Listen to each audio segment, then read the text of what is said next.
কষ্টের পরেই আছে সুখ, কষ্টের পরেই আছে সুখ। আমাদের জীবনে সুখ বেশি, কষ্ট কম।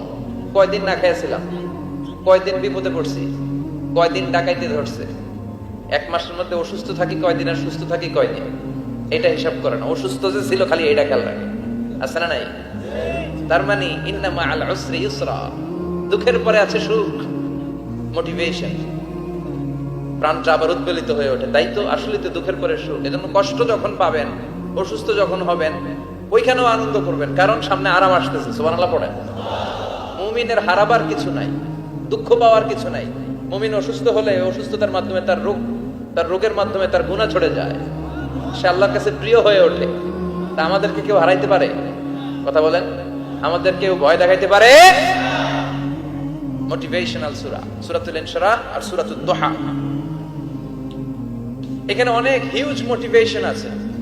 যারা হতাশ, যাদের জীবন ভাল লাগে না, মরে যেতে মনে চায়, হ্যাঁ, বুঝতে চায় না, হতাশ হয়ে যায়, আর বয়স কম তো ইচড়ে পাকা, অল্পতে কাবু হয়ে যায়, এই সূরাগুলো পড়ে না। এখানে আশার বাণী আছে।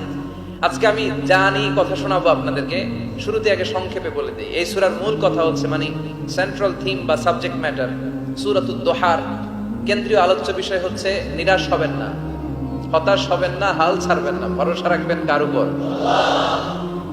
মুমিনরা নিরাশ হয়, হতাশ হয়, হাল ছাড়ে নাকি ভরসা রাখে? কার উপর ভরসা? কার উপর ভরসা থাকবে? একজনের উপর। চিল্লায় বলেন, তিনি কে? Never be sad, never lose hope. Every time you feel like you cannot go, you feel so lost that you are so alone. Don't despair and never lose hope, 'cause Allah is always by your side. Insha'Allah, Insha'Allah, Insha'Allah, you'll find your way. Insha'Allah, Insha'Allah, Insha'Allah, you'll find your way. Every time you feel like you cannot go on, you feel so lost that you are so alone. Don't despair and never lose hope, 'cause Allah is always by your side. Insha'Allah, pardon? Insha'Allah, Insha'Allah, you'll find a way. Insha'Allah, Insha'Allah, Insha'Allah, you'll find a way. ঠিক কি না?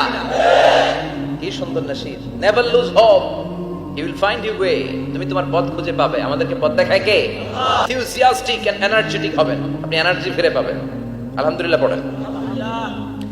এরপরে বিশ্বনবীর আরো খুশি করার জন্য আল্লাহ বললেন, ওয়ালা সাউফা ইউতিকা রাব্বুকা ফাতারদা। ও নবী, অচিরে এমন এমন জিনিস আমি আপনারে দান করব, এগুলো পেয়ে আপনি খুশি হয়ে যাবে। কে বলে? কারে বলে? শুনতেছেন? বুঝতেছেন? কষ্ট হচ্ছে না তো? ওয়ালা সাউফা ইউতিকা রাব্বুকা ফাতারদা। অচিরেই এমন এমন জিনিস আমি আল্লাহ আপনারে দান করবো। ওরা আপনারে গালি দেয়, ওদের কথা আপনার মন খারাপ, আপনি হতাশ, ভয় পাবেন না নবী, হতাশ হবেন না, নিরাশ হবেন না, আমার উপর ভরসা রাখেন না। এমন এমন জিনিস আমি আপনারে দেব, ফাতারদা, ওগুলো পেয়ে আপনি খুশি হয়ে যাবেন। সুবহানাল্লাহ পড়েন। আল্লাহর কাজই হলো বিশ্বনবীরে খুশি রাখা। Verily I'm going to give you something that will make you happy.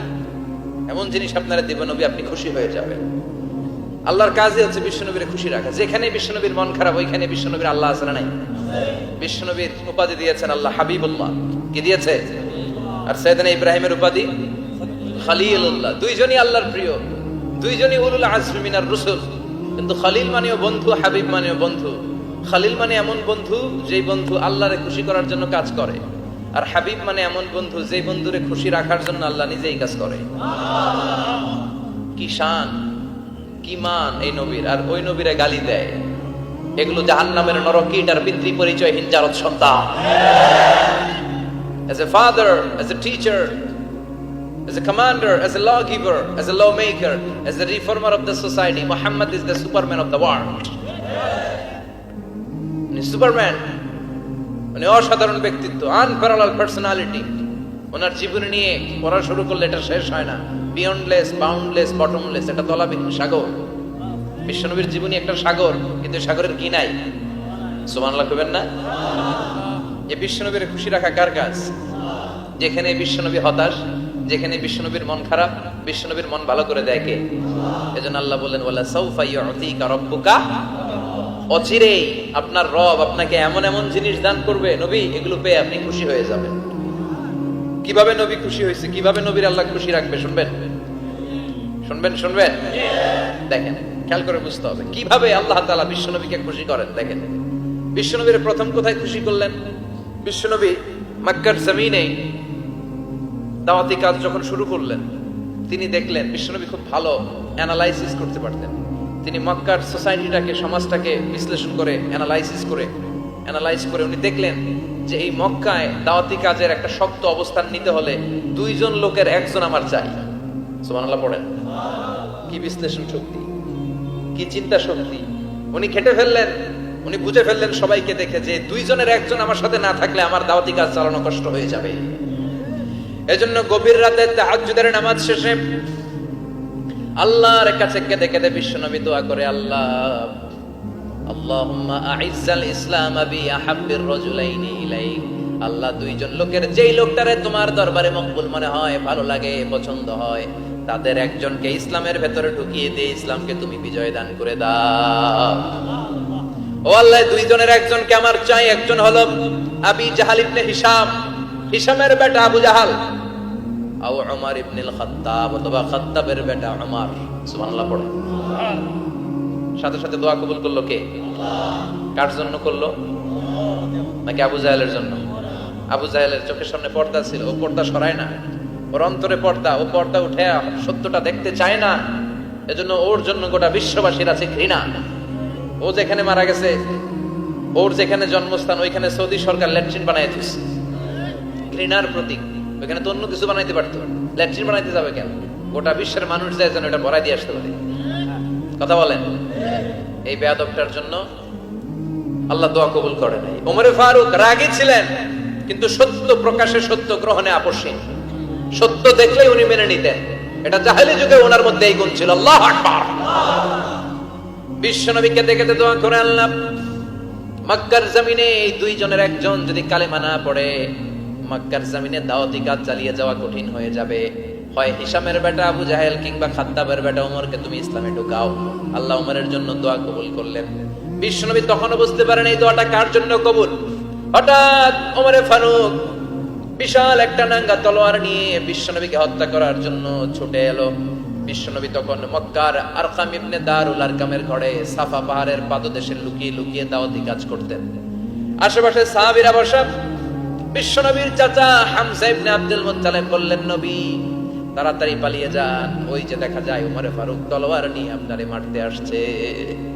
বিশ্বনবী বললেন, চাচা সরে যান, সাহাবীদেরকেও সরে যেতে বলেন, দরজাটা খুলে দেন, ওমরকে আসতে দেন। আমার তো মনে হচ্ছে ওই যে তাহাজ্জুদের নামাজ পড়ে আল্লাহর কাছে কেঁদে কেঁদে আমি দোয়া করেছি, আমার দোয়াটা আজকে কবুল হতে চলেছে। আমার তো মন বলছে আল্লাহ দোয়াটা কবুল করবে। দরজা খুলে দেন। ওমর ফারুক চলে আসলেন, এসে তলোয়ার রেখে দিয়ে আঙ্গুল উঁচু করে বললেন, আশহাদু আল্লা ইলাহা ইল্লাল্লাহ, আশহাদু আন্নাকা মুহাম্মদ রাসূলুল্লাহ। ঝিনুকের ভেতর লুকিয়ে থাকে যেমন মতি, ঝিনুকের ভেতর লুকিয়ে থাকে যেমন মতি, কালমা শাহাদাতে আছে আল্লাহর জ্যোতি, কালমা শাহাদাতে আছে আল্লাহর জ্যোতি। সুবহানাল্লাহ পড়েন। কি আল্লাহর জ্যোতি এসে ওমরে ফারুকের হৃদয়টাকে নুরানি করে দিল। এই তলোয়ার রেখে ঘোষণা দিলেন, আশহাদু আল্লা ইলাহা ইল্লাল্লাহ ওয়া আশহাদু আন্নাকা মুহাম্মাদ আবদুল্লাহি ওয়া রাসূলুহু। বিশ্বনবী খুশি হয়ে গেলেন। ফাতারদা ওয়ালা সাউফা ইউতিকা রাব্বুকা ফাতারদা।